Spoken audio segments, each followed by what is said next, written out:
성도 여러분 반갑습니다. 사도행전 바울서신 완전정복 이제 7번째 시간 마지막 시간입니다.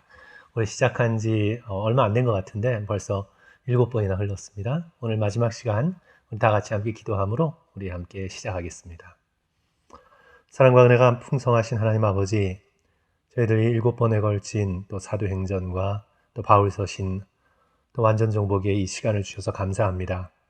이 말씀을 저희들 함께 살펴보면서 지혜를 얻을 수 있도록 도와주시고, 무엇보다 말씀을 잘 읽어가면서 성령께서 우리의 심령에 깨달음을 주시고, 또 회개할 것을 주시고, 또 기뻐할 것을 주시고, 또 소망할 것을 주셔서 이 헛된 세상을 믿음으로 말씀의 인도를 받아 정말 끝까지 믿음을 지키며 살아갈 수 있는 우리 모든 교우들 또 성도들 될 수 있도록 주여 축복하여 주시옵소서. 이 시간 가운데 주께서 지혜 주시고 또 말할 수 있는 능력 허락해 주시기를 소원하며 예수 그리스도 이름 받들어 간절히 기도드리옵나이다. 아멘. 아멘. 이제 오늘은 데살로니가 전후서, 그리고 또 디모데 전후서, 그리고 디도서, 이렇게 바울 서신의 5개의 책을 이 시간 함께 살펴보는 시간을 갖습니다. 우리 시작하면서 우리 함께 암송해야 되는 말씀 같이 읽어가도록 하겠습니다. 이번 주에도 세 구절에서 뽑았는데요. 먼저 데살로니가 전서 5장 16절, 17절, 18절. 세 구절에 대해서 왜 이렇게 많나 생각하시지만 쉬운 것들입니다. 그래서 우리 성도 여러분들께서 도전하시고 또 함께 암송하시면서 또 큰 은혜를 누리시기를 부탁드리겠습니다. 우리 함께 먼저 데살로니가 전서 5장 16절부터 18절까지 읽는데요. 같이 읽습니다. 시작. 항상 기뻐하라. 쉬지 말고 기도하라. 범사에 감사하라. 이것이 그리스도 예수 안에서 너희를 향하신 하나님의 뜻이니라. 아멘. 성도 여러분, 이 말씀 다 암송하고 계시죠? 하나님의 뜻이 너무나 분명하게 드러났습니다. 그러니까 하나님의 뜻은 뭐 뜬구름 잡는 식으로 모호하고 알기 어려운 것이 아니라 말씀을 통해 분명히 드러났습니다. 오늘 이 본문에서 하나님의 뜻은 뭐라고요? 우리가 어디 있든지, 나이가 어떻게 되든지, 건강하든지, 또는 어느 시대를 살아가고 있든지 상관없이 우리를 향한 하나님의 뜻은 우리가 항상 기뻐하는 것, 그리고 모든 일을 기도 가운데 쉬지 말고 예수 그리스도께 아뢰고 주님의 도우심을 간구하는 것, 그리고 항상 어떻게 해요? 감사하는 것. 모든 일에 감사하는 것. 그것이 하나님의 뜻이라고 분명히 말씀하고 있습니다.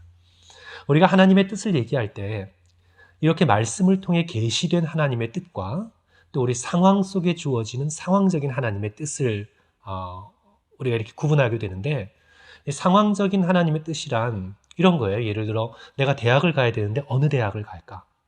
내가 집을 사야 되는데 어디에 집을 살까?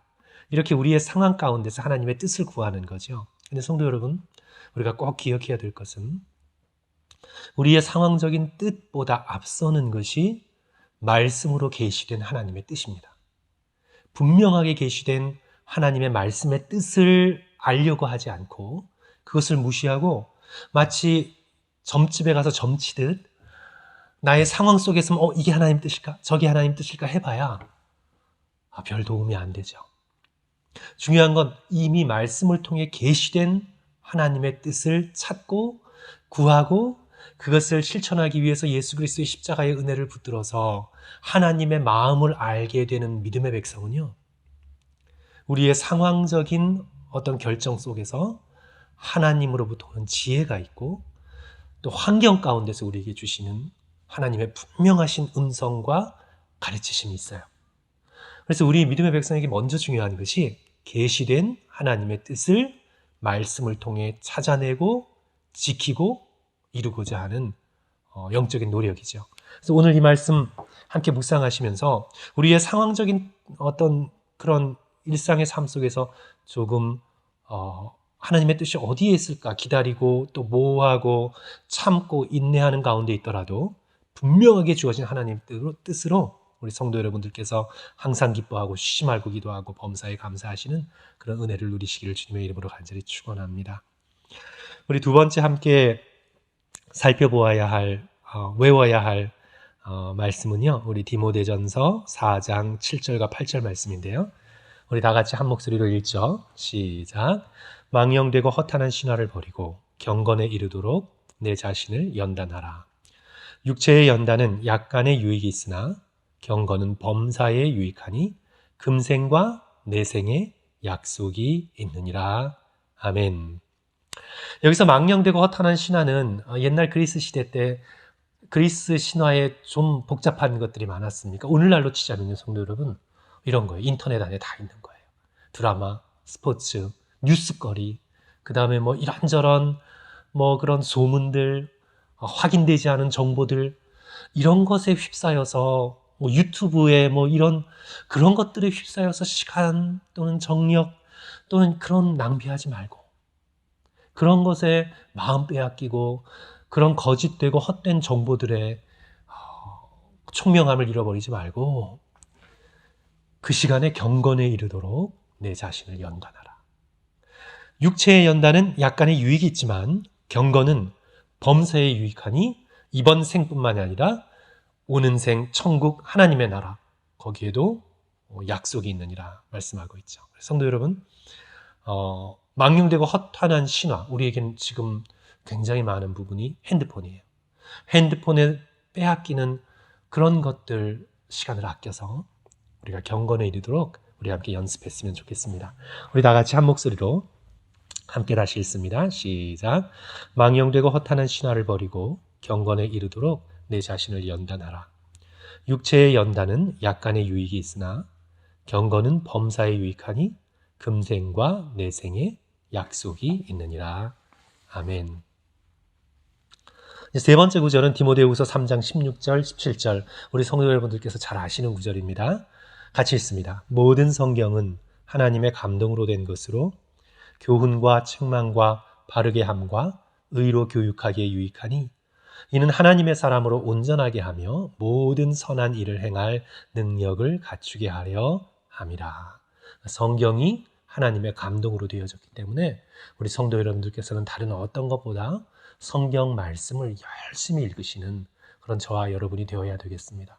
저도 목회를 하면서 조금 가끔씩 이렇게 잘못된 방향으로 나가는 것이 어떤 것이냐면 성경보다 다른 경건의 서적을 더 많이 읽으려는 그런 유혹입니다.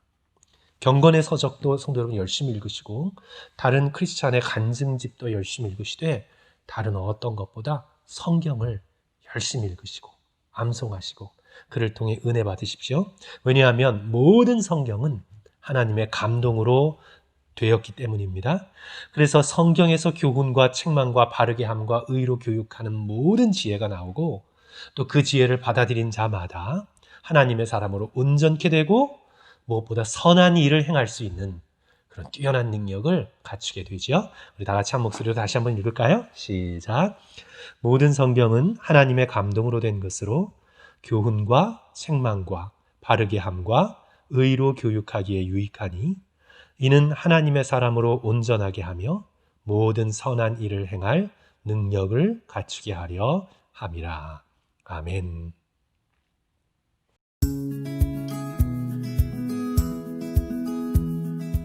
이제 본문으로 들어가서 데살로니가 전후서의 역사적 배경을 우리 성도 여러분들과 함께 살펴봅니다. 데살로니가 전서는요, 성도 여러분 이걸 기억하시면 돼요. 신약의 성경 가운데 가장 먼저 쓰여진 그런 책이라는 것을 기억하시면 좋겠습니다. 우리 생각에 복음서가 가장 먼저 쓰여졌을 것 같잖아요. 그런데 이제 가장 먼저 쓰여졌다고 믿어지는 마가복음도 60년대 후반 아니면 70년대 초반에 쓰여졌을 가능성이 많습니다. 예수 그리스도께서 공생애를 마치시고 약 한 세대에 걸쳐서 이제 예수 그리스도의 십자가의 죽으심과 부활을 목격했던 사도들이 이제 이 세상을 떠난 다음에 이제 그 다음부터 이제 복음서가 쓰여지기 시작했다고 그렇게 믿어지거든요. 그런데 이 사도 바울의 서신서 중에서 이 데살로니가 전서는요, 아주 일찍 쓰여졌습니다. 그러니까 한 40년대 후반부터 50년대 초를 잡고 대부분 그냥 50년 그 정도를 기준으로 잡는데 예수 그리스도께서 십자가에 달리시고 돌아가신 때를 30년으로 보면 불과 20년 안쪽이에요. 그러니까 성도 여러분 이걸 생각하시면 돼요. 세상에 다른 어떤 종교들 있잖아요. 뭐 불교, 뭐 다른 어떤 종교들보다 기독교만큼 역사적인 자료를 일찍 남긴 그런 종교는 없습니다. 아주 이른 시기에 예수 그리스도의 복음의 기록을 복음서뿐만 아니라 사도 바울의 서신서를 통해서 우리들에게 남겨주고 계신 거죠. 성도 여러분, 20년 생각하면 이 역사적이고 문헌학적인 입장에선 굉장히 짧은 겁니다. 우리 개인적으로도 성도 여러분 20년이 정말 빨리 흐르지 않습니까? 저도 20년 생각해 보면 33살 때 정말 죄송스러운 말씀이지만 엊그제 같아요. 정말 20년이라는 시간이 너무 빨리 흘러요. 예수 그리스도께서 십자가에 죽으시고 부활하신 후 20년 안쪽에 사도 바울께서 예수 그리스도의 부활을 직접 목격을 하고 부활하신 예수 그리스도로부터 사명을 받고 계시를 받고 데살로니가 전서를 쓰기 시작하면서 이제 사도 바울의 여러 서신들이 기록되어진 거죠. 이제 이 전서를 쓴 후에 몇 개월 지나지 않아서 후서를 썼을 것으로 믿어지는데요. 왜 전서를 쓰면서 또 후서를 썼을까? 그것은 우리 데살로니가 전서를 기록한 다음에 그 데살로니가 교회에 특별히 박해가 더 심해졌고 그리고 또 종말론의 문제로 인해서 교인들이 혼란을 겪기 시작했습니다. 그래서 사도 바울께서는 전서를 쓴 후에 그 다음에 이제 데살로니가 교인들의 박해와 종말의 문제로 인한 혼돈을 바로잡고자 곧 이어서 데살로니가 후서를 저술하게 되죠. 우리 슬라이드에서 보시는 것은 이제 데살로니가라는 도시인데요.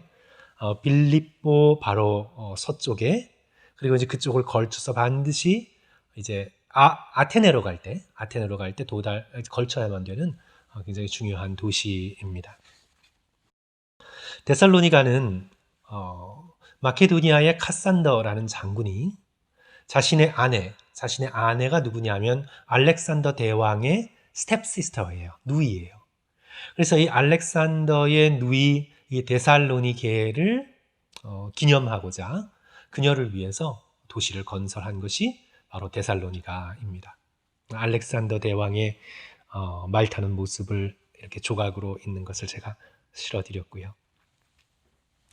사도행전을 보면 사도 바울과 실라가 2차 전도 여행 때 데살로니가의 복음을 전하게 되는 것을 우리가 보게 됩니다.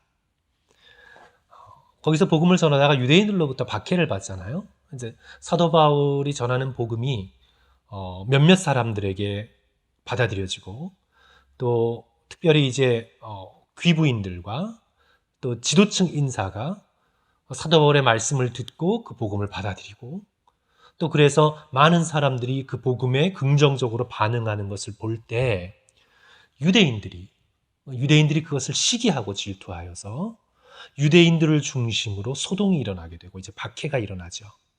그래서 사도 바울과 일행이 데살로니가에서 더 이상 사역을 하지 못하게 되면서 베레아로 쫓겨갑니다. 베레아에서 말씀을 전하고 궁극적으로는 이제 그리스의 중심되는 도시인 아테네로 내려가게 됩니다. 그리고는 이제 바울 일행을 맞아 주었던 그 도시의 리더의 역할을 했던 야손의 집안이 유대인들로 인해서 핍박을 당해요. 성도 여러분, 여기서 우리는 뭘 깨닫게 되죠? 하나님께서 한쪽 문을 닫으시면 데살로니가로 인해서 문이 닫혔잖아요.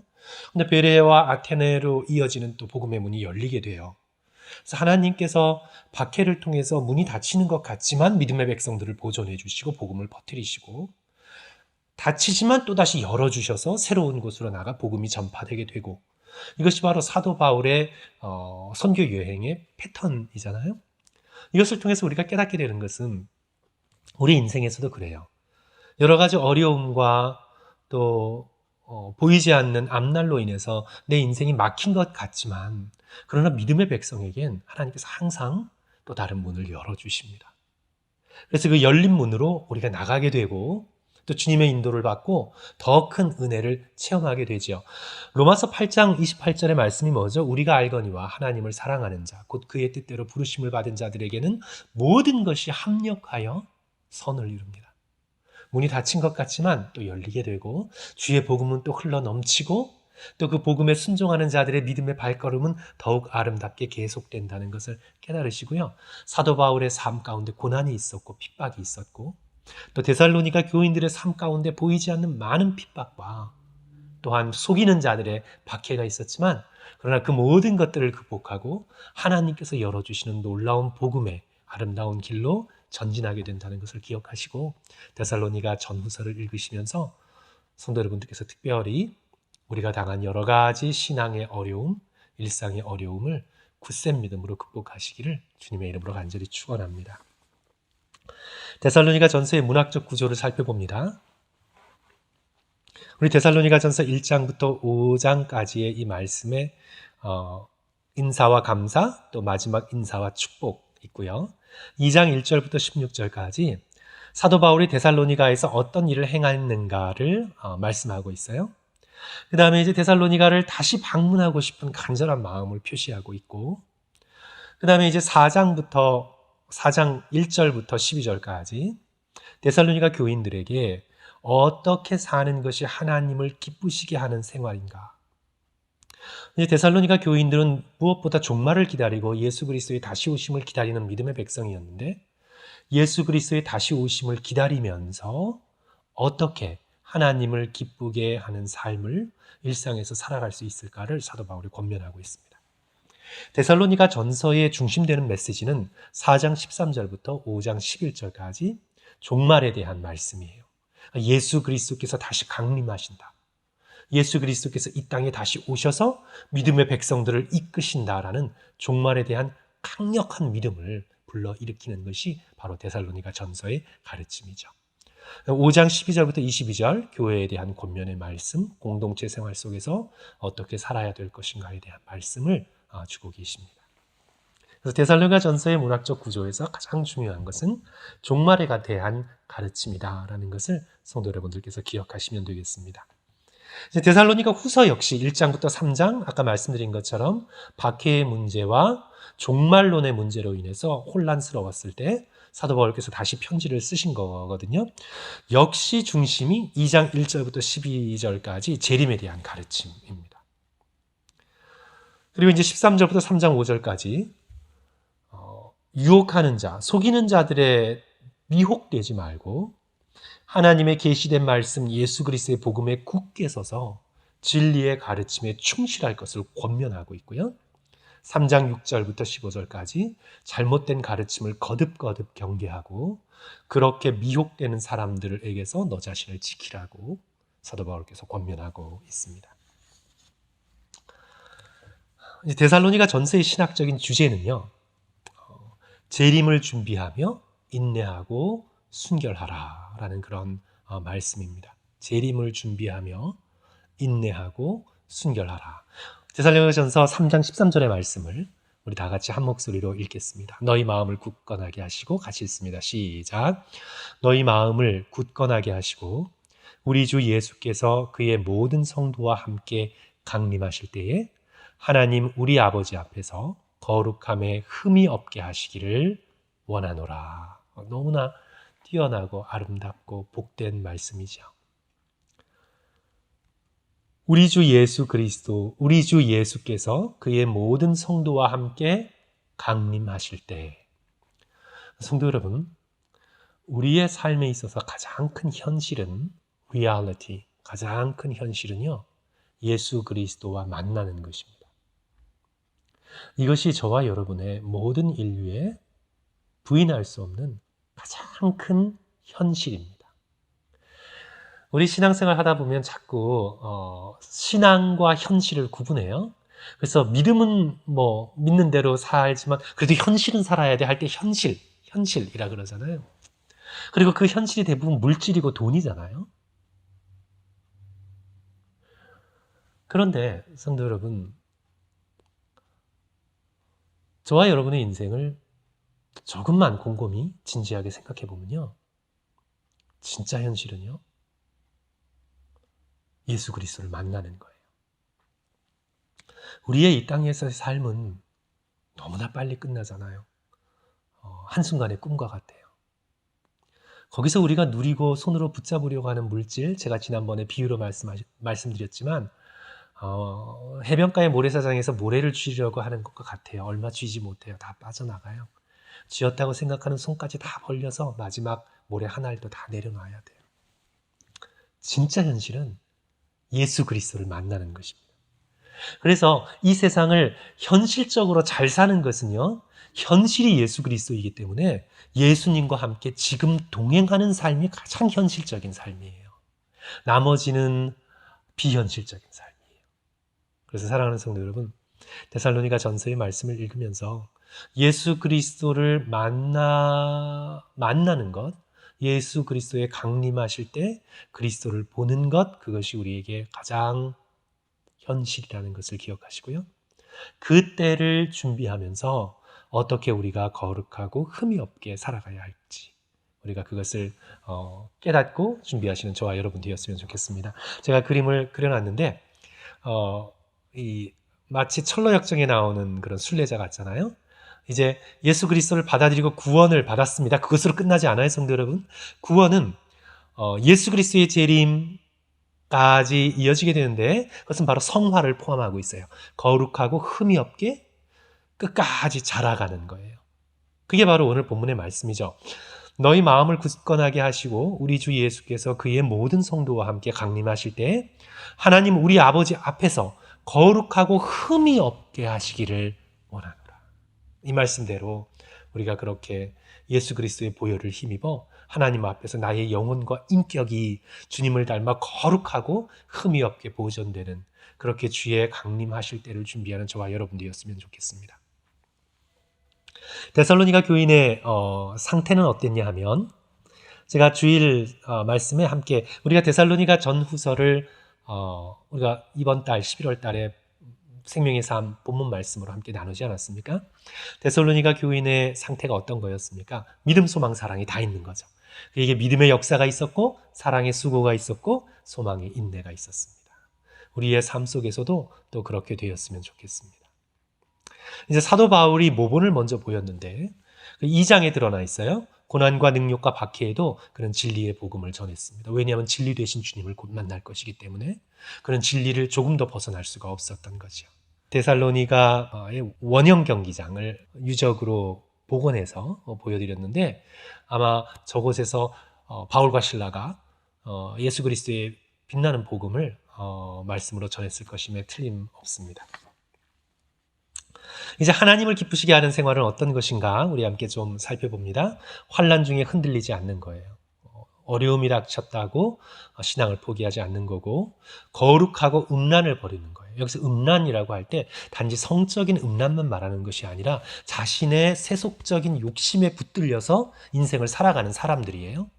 그러니까 거룩이라는 건 뭡니까? 하나님의 말씀과 하나님을 만날 준비, 예수 그리스도를 만날 준비를 하며 자신의 정욕을 제어하고 자신의 죄를 컨트롤하며 주님 앞에 거룩하게 살려고 자신의 육신을 쳐서 복종시키는 삶이 거룩한 삶인데 음란은 뭐냐면 그런 거 다 귀찮고 나는 그냥 내 욕심대로 살겠다. 내가 느끼는 대로 살겠다. 그렇게 살아가는 것이 바로 음란의 삶이죠. 그것을 버리라. 그리고 형제 사랑에 힘쓰고 소망 없는 사람처럼 슬퍼하지 말라. 성도 여러분, 이 말씀 잘 기억해야 합니다. 사도 바울께서 슬퍼하지 말라라고 말씀하고 있는 게 아니에요. 우리 로마서 보시면 12장 15절이죠. 즐거워하는 자들과 함께 즐거워하고 우는 자들과 함께 울라. 슬퍼하지 말라고 말씀하는 게 아니에요. 믿음의 백성도요. 상실이 있고 고통이 닥칠 때 당연히 슬퍼할 수 있습니다. 슬퍼하지 마. 주님 믿는 사람이 왜 울어? 아니에요. 예수 그리스도를 믿음에도 불구하고 우리는 슬퍼할 수 있고 내가 인간적으로 사랑했고 소중하게 여겼던 사람들의 떠남을 인해서 애통해할 수 있어요. 시편을 보세요. 탄식시가 얼마나 많은지. 다윗이 얼마나 많이 슬퍼하고 탄식하고 눈물을 흘렸는지. 그런데 이제 우리의 슬픔은 그 밑바닥에 무엇이 있냐면 세상의 슬픔은 세상적으로 슬퍼하다 마지막 바닥은 절망입니다. 그러나 믿음의 백성은 슬퍼하다가 더는 슬퍼할 수 없게 굳건한 바닥에 서게 되는데 그것이 소망이에요. 예수 그리스도 앞에서 함께 서게 될 소망, 죽음을 걸쳐 그리스도의 품 안에서 만나게 될 소망, 예수 그리스도의 약속의 말씀이 이루어지리라는 소망.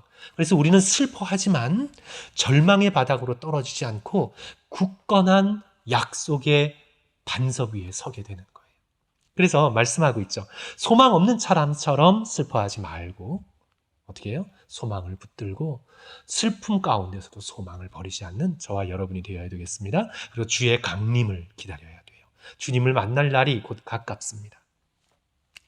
이제 데살로니가 전서에서 종말에 대해서 가르침 주시는데, 종말의 핵심은 도둑같이 임하는 겁니다. 언제 어떤 방법으로 임할지 모르기 때문에 항상 깨어 있어서 예수 그리스도 만날 날을 준비해야 돼요. 오늘 주님께서 오시는 날인가, 아니면 오늘 주님께서 내 목숨을 거두어 가시면서 오라고 부르시는가. 주님, 오늘이 제가 떠날 날입니까? 주님, 제가 오늘이 모든 것을 내려놓고 두 손 벌려 주님 앞에 마라나타라고 외치며 주께로 가야 할 날입니까? 우리가 매일매일 종말을 준비하는 신앙으로 살아가야죠. 그러기 위해서는 깨어서 정신을 차려야 합니다. 그리고 믿음과 사랑의 호심경, 그러니까 심장을 보호하는 그런 방패 같은 건데요. 그것을 마음에 붙여야 합니다. 그리고 구원의 소망의 투구를 써야 합니다. 서로 권면하고 덕을 세워야 합니다. 그리고 공동체 생활에 대해서 말씀하시는데, 무엇보다 화목해야 합니다. 성도 여러분, 나성하님교회 화목해야 합니다. 저도 이 말씀을 대하면서 우리가 무엇인가를 이루고 또 건설하고 성취하고 하는 것 못지않게 가장 중요한 것이 화목함입니다. 성도 여러분, 우리가 정말 화목할 수만 있었다면 얼마나 복받았을까요?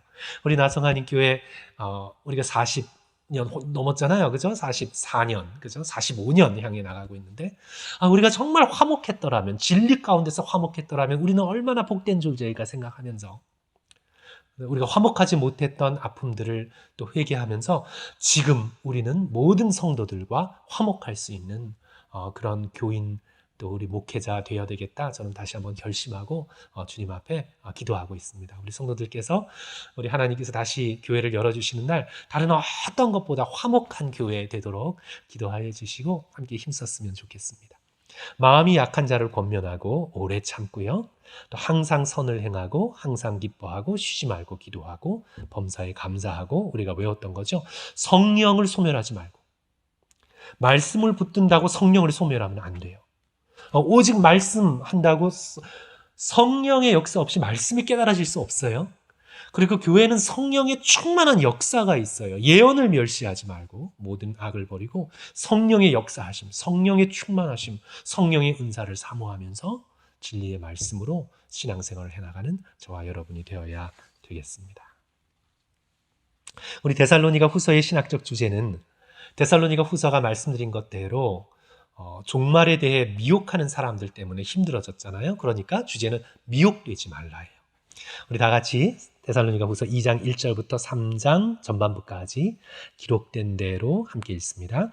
형제들아, 우리가 너희에게 구하는 것은 우리 주 예수 그리스도의 강림하심과 우리가 그 앞에 모임에 관하여 영으로나 또는 말로나 또는 우리에게 받았다 하는 편지로나 주의 날이 이르렀다고 해서 쉽게 마음이 흔들리거나 두려워하지 말아야 한다는 것이라. 누가 어떻게 하여도 미혹되지 말라. 절대 미혹되지 말라. 종말 때문에 미혹되지 말라. 진리의 말씀을 떠나지 말라. 그렇게 말씀하고 있는 거죠. 이제 종말에 대한 올바른 이해는, 종말은 하나님의 공의가 실현되는 그런 날입니다. 데살로니가 후서 1장 6절, 7절, 8절 보시면 환난을 일으키는 자에게 환난으로 갚으시는 것이 하나님의 공이고, 환난 받는 자에게 위로하시는 것이 하나님의 공입니다. 그리고 하나님을 알지 못하고 하나님을 떠나는 자를 심판하시는 것이 하나님의 공의예요. 그래서 종말은 하나님 때문에, 그리스도 때문에 고난받고 힘들었던 모든 자들이 기쁨으로 보상을 받는 아름다운 날이고요.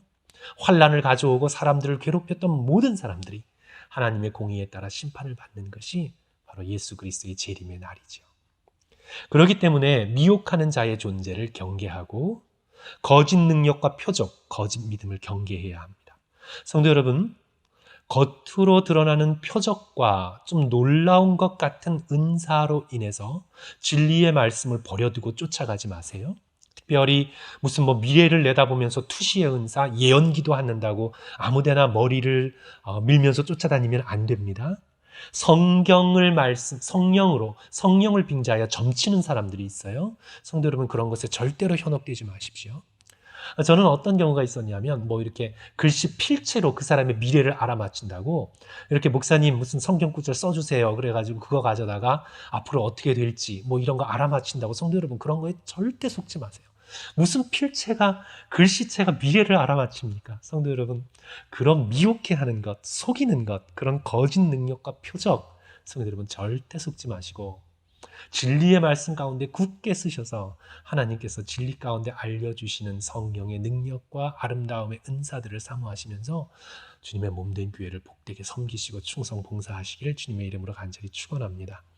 그래서 거짓 능력과 표적, 거짓 믿음 경계하시고 굳세게 서서 진리의 말씀을 붙들고 모든 선한 일에 열심을 내십시오. 3장 6절의 말씀 다 같이 한 목소리로 읽습니다.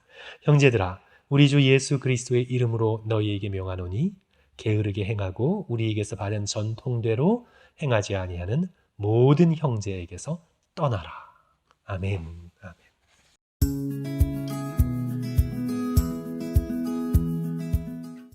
이제 나머지 15분 동안 우리 디모데 전후서 그리고 또 디도서 저희들이 함께 살펴보는데요. 우리 먼저 디모데 전후서의 역사적 배경에 대해서 살펴봅니다. 이제 디모데 전후서는 언제 기록되었냐 하면 60년대 중반경에 기록되었을 가능성이 높습니다. 이제 사도 바울께서 마지막으로 로마에 잡혀가잖아요. 우리가 사도행전 28장 보시면 로마로 끌려가는데 이제 그 로마에서 사도 바울이 가택 연금이 되고 그리고는 자유롭게 풀려나요. 그런데 이제 학자들에 따라서 그 자유가 어떤 자유인지 거의 뭐 가택에 딱 연금되어서 그것을 벗어나지 못했다라고 주장하는 학자가 있는가 하면 이제 신약 이후에 쓰여진 다른 소위 속사도라 그러거든요. 그런 이렇게 교부들의 편지를 통해서 알 수 있는 바와 같이 사도 바울께서 네로 황제에게 붙들려 순교당하기 전까지 완전히 자유로웠다. 그렇게 주장하는 학자들이 있습니다.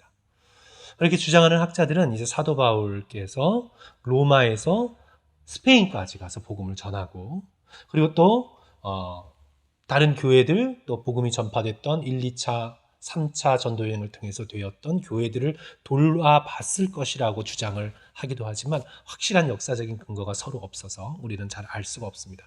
분명한 것은 이 디모데 전후서 디도서는 사도 바울께서 사도행전 28장에 나와 있는 것처럼 가택 연금이 된 상태 속에서 아니면 좀 자유로운 상태 속에서 아니면 네로 황제의 박해로 인해서 순교를 받을 바로 그 시점에서 쓰여졌을 것이다. 그렇게 주장하고 있습니다. 그것이 가장 설득력 있는 말씀이고요. 그래서 성도들께서는 60년대 중반 로마에 있는 사도 바울이 에베소에 있는 디모데에게 편지를 적었다라는 배경 정도로만 알고 계셔도 좋을 것 같습니다. 이 디모데는 어떤 사람인가 하면 중세교회에 있는 스탠글라스를 보여드렸는데 들고 있는 게 성도 여러분 진리의 막대기예요. 뭐 야구 방망이가 아니라 진리의 봉입니다. 그것을 기억하시고 보시고요. 디모데는 이제 누구냐 하면 디모데는 아버지가 그리스 사람이 이방인이죠. 그런데 어머니가 유대인이에요. 믿음의 백성이에요. 그래서 그리스인 아버지와 유대인 어머니에게서 출생했고 사도 바울의 가장 가까운 동역자입니다. 사도 바울이 가장 아꼈던 오른팔과 같은 동역자입니다. 그래서 사도 바울 서신의 공동 샌더 발행인이에요. 그러니까 사도 바울께서 모든 서신서를 다 쓰셨지만 시작할 때 어떤 표현이 등장하냐 하면 예수 그리스도의 사도된 나 바울과 형제 디모데는 누구누구에게 편지하노니 그렇게 해서 고린도 후서, 빌립보서, 골로새서, 데살로니가 전후서, 빌레몬서에 마치 한 나라의 왕이 왕자에게 교육을 시키듯이 또 한 단체의 책임자가 후계자에게 교육을 시키듯이 바로 자신의 지도력, 믿음의 바통을 넘겨주면서 디모데에게 그 역할을 감당하도록 훈련시키고 있는 거죠. 디모데는 외조모, 그러니까 외할머니 루이스와 어머니 유니게에서 신앙을 받았습니다. 구약의 말씀 가운데 굉장히 익숙해 있었고요. 깊은 신앙을 가진 젊은이였습니다. 사도 바울의 영적인 아들이고요. 주로 에베소에서 사역했습니다. 성도 여러분 이것을 보시면 참 은혜롭습니다. 육적인 아들보다 영적인 아들이 정말 귀합니다. 우리가 우리 자신의 육체적인 피로서 내 피가 연결되어 있는 아들을 또 그 딸을 보면 마음이 되게 기쁘지만요. 우리가 영적인 의미에서 예수 그리스도의 십자가의 보혈이 같이 흘려 넘치는 그런 자, 영적인 아들, 나의 믿음을 전해주고 나의 믿음으로 인해서 예수 그리스도를 깨달았던 영적인 자녀들, 이것이 성도 여러분 얼마나 귀한지요. 우리 믿음의 선배들은 영적인 자녀들, 영적인 아들들, 영적인 딸들을 많이 가지기 위해서요.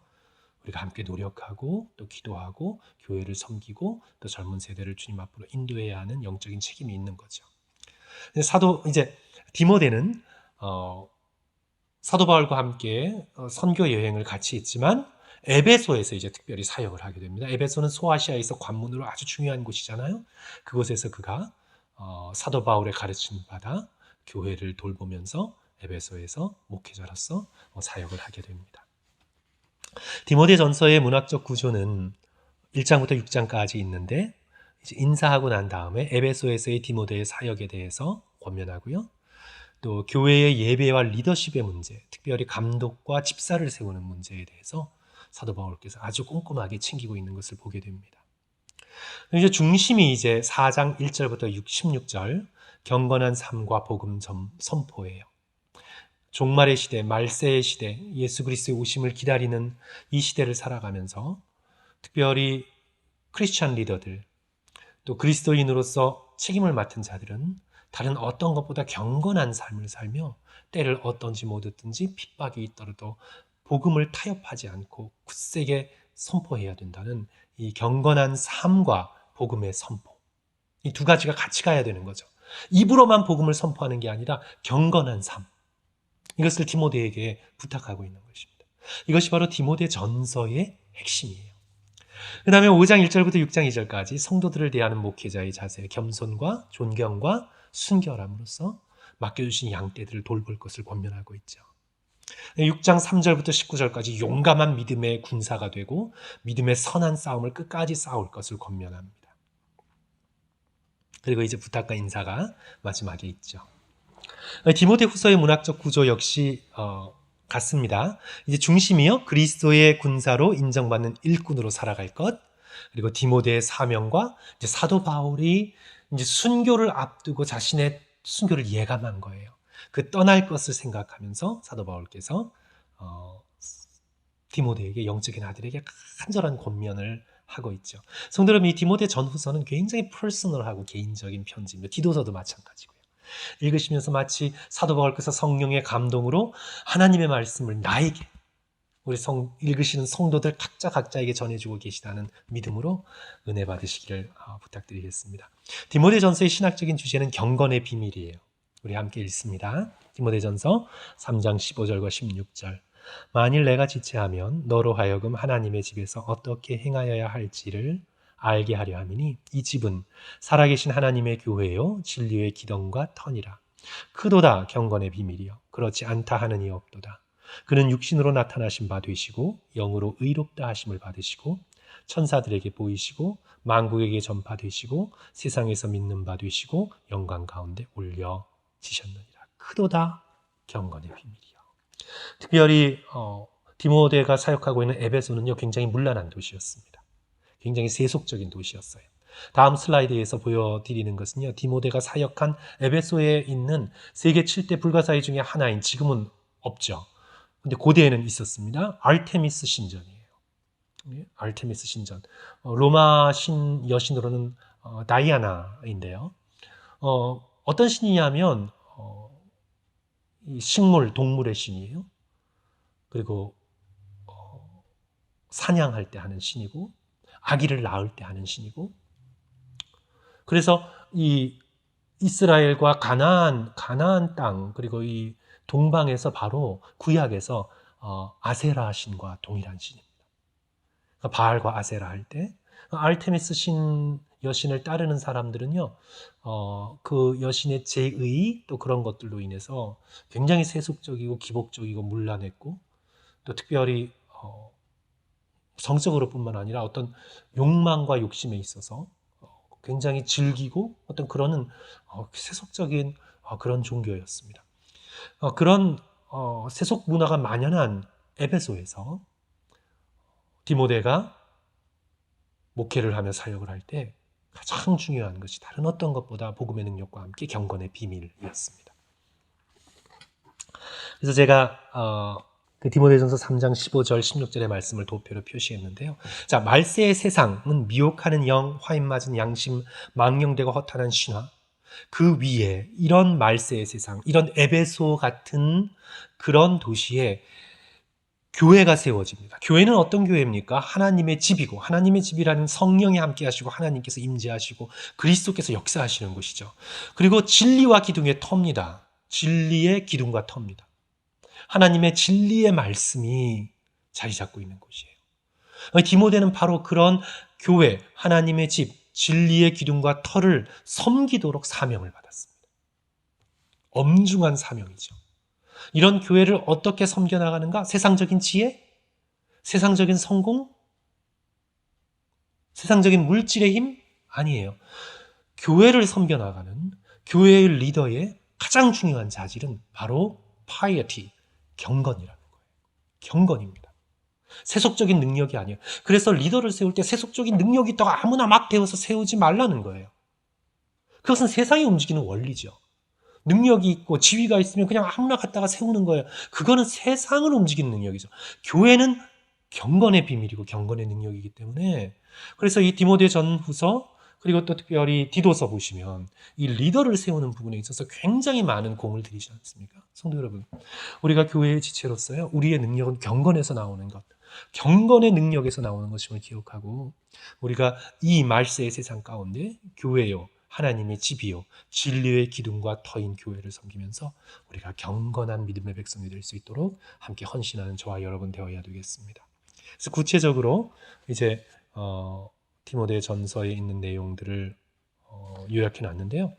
다른 교훈 가르치지 말고, 신화와 족보에 몰두하지 말고, 예수께서 죄인을 구원하시려고 세상에 임하셨다는 복음의 진리를 타협 없이 붙들고, 모든 사람들을 위해 기도하고, 교회 안에 남자와 여자의 행실이 경건하도록 권면하고, 감독과 집사를 세우는 기준 타협하지 않고 세우고, 그리고 내 자신이 그리스도의 일꾼이 되고 성도들을 대할 때 존경과 겸손과 순결함으로 대하고, 그리스도의 말씀과 경건에 대한 교훈을 따르고, 믿음의 선한 싸움을 끝까지 따르고, 부한 자들을 특별히 경계하여서 세상의 물질에 유혹받지 말고 선한 사업을 하고 나눠주기를 힘쓰는 이 시대의 믿음의 백성이 되도록 계속해서 권면하라고 디모데에게 말씀하고 있죠.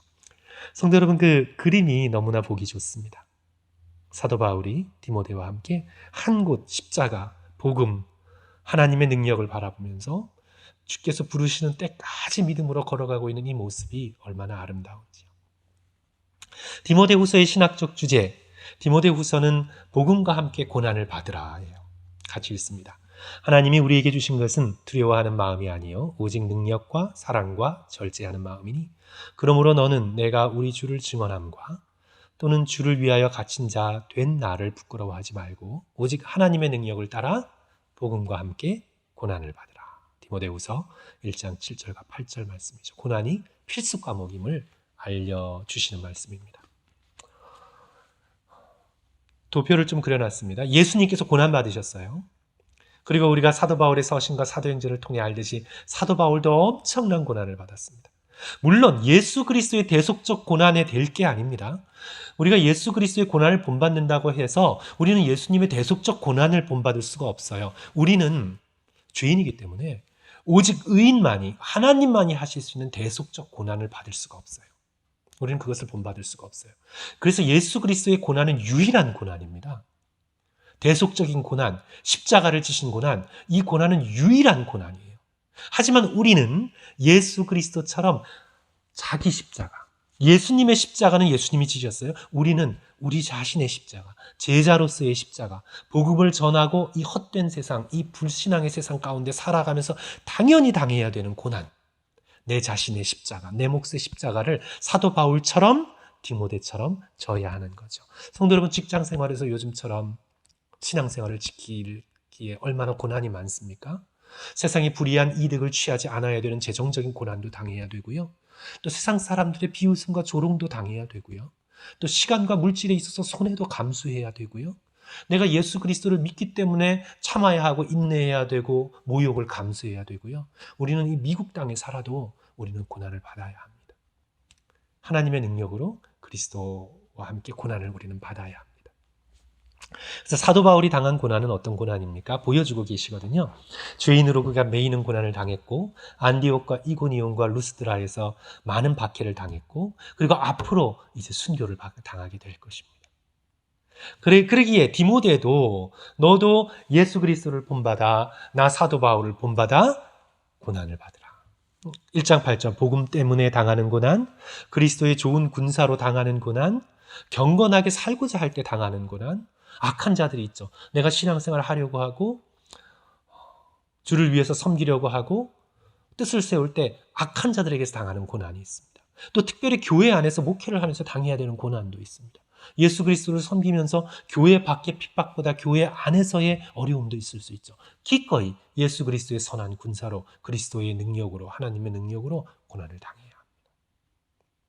디모데후서 1장 7절과 8절 제가 읽어 올립니다. 나는 선한 싸움을 싸우고 나의 달려갈 길을 마치고 믿음을 지켰으니 이제 후로는 나를 위하여 의의 면류관이 예비되었으므로 주 곧 의로우신 재판장이 그날에 내게 주실 것이며 내게만 아니라 주의 나타나심을 사모하는 모든 자에게도니라. 아멘. 선한 싸움, 우리 끝까지 싸울 수 있는 저와 여러분 되었으면 좋겠습니다.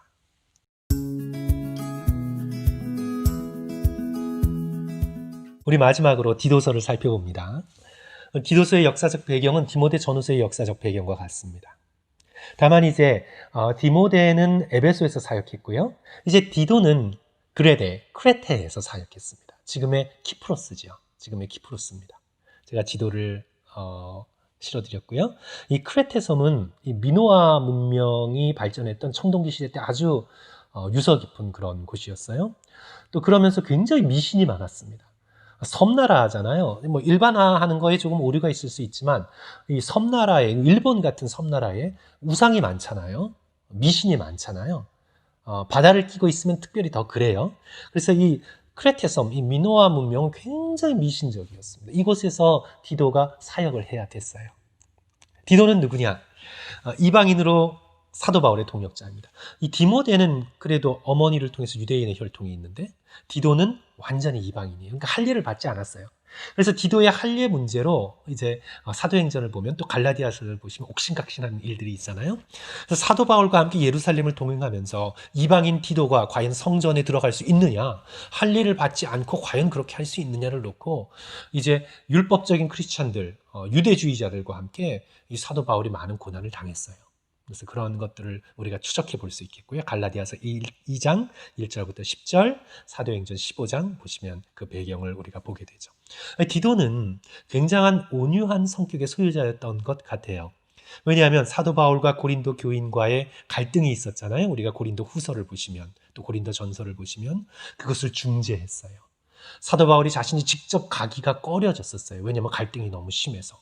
오히려 그랬다가는 사도 바울의 성질상, 성품상 오히려 그냥 불에 기름을 붓는 식으로 그렇게 극단적인 상황으로 흐를 수도 있어요. 그럴 때 사도 바울이 아마도 굉장히 온유한 성품을 가지고 있었던 영적인 아들 디도를 먼저 보내잖아요.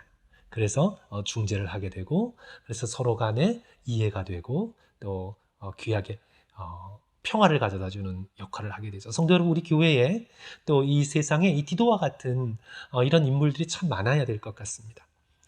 사도 바울의 파송으로 그래서 그 온유한 디도가 그레데 섬에서 사역을 하게 되고 또 디모데와 함께 사도 바울의 영적인 아들로서 사도 바울 이후에 교회를 이끌어가는 굉장한 젊은 리더가 되죠.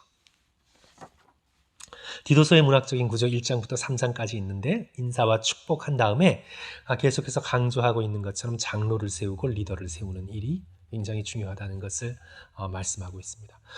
장로와 리더들을 세우면서 동시에 감독과 장로를 세우면서 동시에 속이는 자들을 멀리하고 교회 안에 속이고 미혹하고 하나님의 복음을 거슬려서 행하는 사람들을 분별하고 그들을 조심할 것을 가리키고 있습니다. 그래서 이 2장에서는 바른 교훈, 그러니까 진리를 타협하지 말고 바르게 가리키는 교훈, 그것에 대해서 말씀하고 있고, 또 교회를 섬기면서 목회적으로 어떻게 해야 될지에 대하여 지침을 주고 있죠.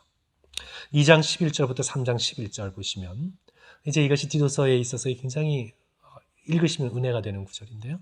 하나님의 은혜와 선한 일, 하나님의 은혜가 어떻게 나타나셨나. 그리고 이제 마지막 부탁과 인사. 그래서 다음 슬라이드에서 디도서의 신학적 주제는 모든 사람에게 구원을 주시는 하나님의 은혜. 이 은혜가 어떻게 나타났어요? 은혜가 이제 드러났습니다. 나타났습니다. 하늘로부터 떨어졌습니다. 근데 그 은혜는 은혜로 그치지 않고 그 은혜를 받은 사람을 변화시키거든요. 성도 여러분, 구원의 놀라운 소식은요, 구원은 생명의 씨앗인데 이 생명의 씨앗은 결코 죽지 않는 씨앗이에요. 이 씨앗을 마음에 받아들인 자는요, 넌 죽어서 천국 가면 그만이지, 이 세상 마음대로 살, 이런 생각은 해나갈 수가 없는 거예요. 구원의 씨앗, 생명의 씨앗이 너무나 강력해서 그것을 믿고 마음속에 받아들인 믿음의 백성은요, 이 씨앗이 자라고 움틀거리고 열매 맺고 그렇게 될 수밖에 없어요. 그래서 우리가 디도서 2장 11절부터 14절까지 함께 읽으시면서 성도 여러분, 하나님의 은혜, 이 구원의 씨앗, 생명의 씨앗이 어떻게 역사하는지 잘 보십시오. 모든 사람에게 구원을 주시는 하나님의 은혜가 나타나 우리를 양육하시되 경건하지 않는 것과 이 세상 정욕을 다 버리고 신중함과 의로움과 경건함으로 이 세상을 살고 복스러운 소망과 우리의 크신 하나님 구주 예수 그리스도의 영광이 나타나심을 기다리게 하셨으니 그가 우리를 대신하여 자신을 주심은 모든 불법에서 우리를 속량하시고 우리를 깨끗하게 하사 선한 일을 열심히 하는 자기 백성이 되게 하려 하심이라. 너무나 은혜롭죠. 제가 도표로 그려놨습니다. 다음 슬라이드 보시면 하나님의 은혜가 나타났어요. 그리고 이 하나님의 은혜를 받은 자는 이제 세상 정욕을 다 버리고 신중함과 의로움과 경건함으로 살아요.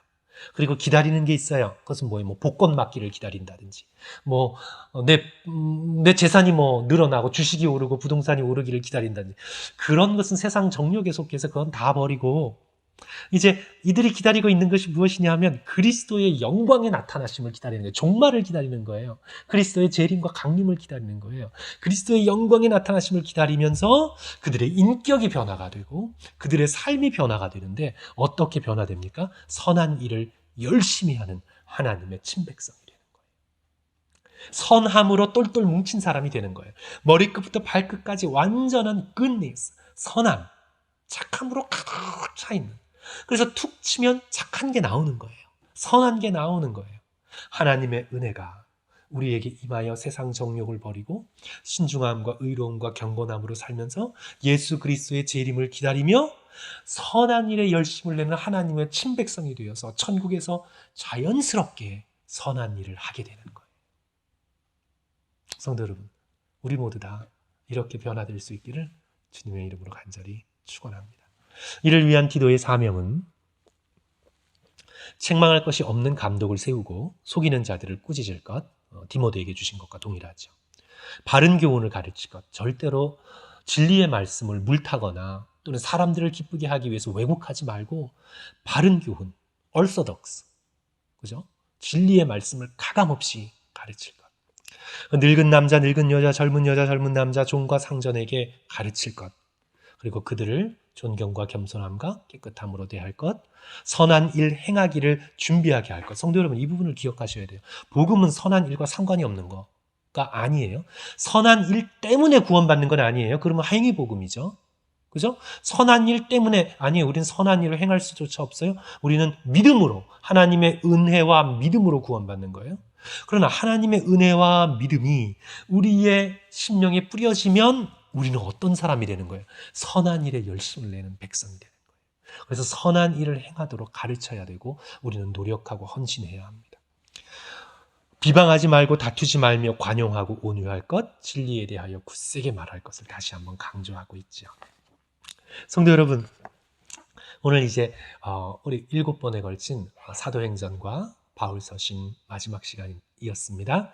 우리 5가지 책을 살피느라 45분 넘어서 55분 정도 될 것 같아요. 성도 여러분께서 양해하시면서 특별히 이제 데살로니가 전후서, 디모데 전후서, 디도서 읽으시면서 오늘 우리에게 주어진 믿음의 그 굳센 은혜, 이것을 끝까지 붙드시고 우리가 디도처럼 예수 그리스도 앞에 섰을 때 선한 일을 열심히 하는 친백성이 되고 거룩하여 흠이 없는 인격으로 예수 그리스도의 십자가의 보혈을 힘입은 백성으로 서나갈 수 있도록 세월을 아끼고 시간을 아끼고 세상의 허탄한 신화와 이런 것들에 너무 빼앗기지 마시고 너무 이 핸드폰에 녹음해야 되는데 빼앗기지 마시고 성도 여러분들께서 정말 경건의 훈련과 열심을 내시면서 예수 그리스도의 좋은 군사로 훈련 받으시면서 이 삶을 살아가시기를 주님의 이름으로 간절히 축원합니다.